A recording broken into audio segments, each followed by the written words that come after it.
নেতৃত্বে আছেন, অথবা আগামী দিনে আপনাদের উত্তরসূরিদেরকে নেতৃত্বে দিয়ে আপনাদেরকে আজকে যারা আগামী দিনে নেতৃত্ব আসবেন তাদের প্রতি আমাদের আহ্বান থাকবে, আপনারা এখানে সংগঠনের দলের পূর্ণময় এমন কোন কাজ করা যাবে না। ছাত্রলীগ থেকে আরম্ভ করে সকল স্তরে সকল আগামী রাজনীতির জন্য উন্নতিত হয়ে আগামী নির্বাচনে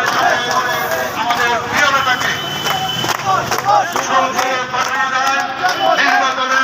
ভোট গ্রহণ করে সংসদে পাঠাতে পারে সেই ব্যবস্থা আপনাদেরকে এই ছাত্রদলকে অগ্রণী ভূমিকা রাখতে হবে বলে আমি মনে করি। তাই আমি সবার প্রতি আহ্বান থাকবে, আপনারা আগামী দিনের জন্য আগামী নির্বাচনের জন্য